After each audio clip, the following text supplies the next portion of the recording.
ये जानकर बहुत प्रसन्नता हुई। माँ चामुंडा को 56 भोग अर्पित करना अत्यंत सौभाग्य और गहरी श्रद्धा का प्रतीक है। माँ चामुंडा शक्ति और करुणा की साक्षात प्रतिमूर्ति हैं और इतने भव्य रूप में उनकी सेवा करना मन को असीम शांति देने वाला अनुभव होता है। 26 भोग की परंपरा मुख्य रूप से भगवान कृष्ण से जुड़ी मानी जाती है, लेकिन देवी शक्ति की उपासना में भी इसका विशेष महत्व है। इसमें आमतौर पर कढ़ी चावल, पूरी, विभिन्न प्रकार की मिठाइयाँ, नमकीन, सूखे मेवे और फल शामिल होते हैं। माँ चामुंडा के लिए कुछ विशेष सुझाव। गुड़ का नैवेद्य। माँ को गुड़ और हलवा अत्यंत प्रिय है, इसे भोग में मुख्य स्थान दें। लाल वस्त्र और पुष्प, यदि संभव हो तो भोग लगाते समय माता को लाल रंग की चुनरी और गुड़हल या गुलाब के फूल अर्पित करें। आरती और कीर्तन। भोग अर्पण के बाद माँ की आरती और AUMN ह्रीं क्लीं चामुंडाय विच्चे मंत्र का जाप वातावरण को और भी भक्तिमय बना देगा। आपकी यह सेवा और भक्ति माँ स्वीकार करें और आपके जीवन में सुख, समृद्धि और आरोग्य का आशीर्वाद दें।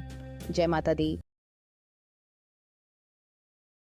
या देवी सर्वभूतेषु मातृरूपेण संस्थिता नमस्तस्यै नमस्तस्यै नमस्तस्यै नमो नमः। या देवी सर्वभूतेषु शक्तिरूपेण संस्थिता नमस्तस्यै नमस्तस्यै नमस्तस्यै नमो नमः।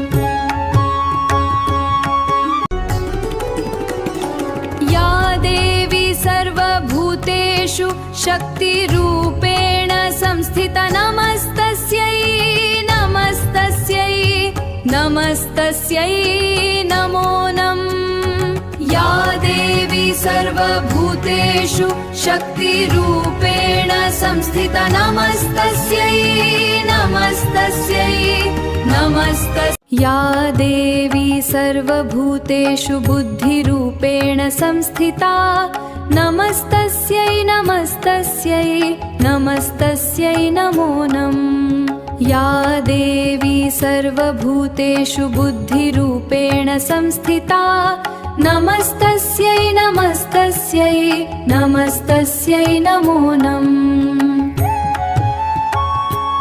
या देवी सर्वभूतेषु लक्ष्मीरूपेण संस्थिता नमस्तस्यै नमस्तस्यै नमस्तस्यै नमो नमः। या देवी सर्वभूतेषु लक्ष्मीरूपेण संस्थिता नमस्तस्यै नमस्तस्यै नमस्तस्यै नमो नमः।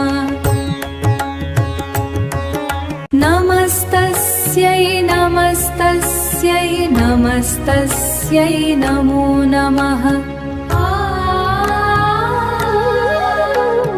नमस्तस्यै नमस्तस्यै नमस्तस्यै नमो नमः।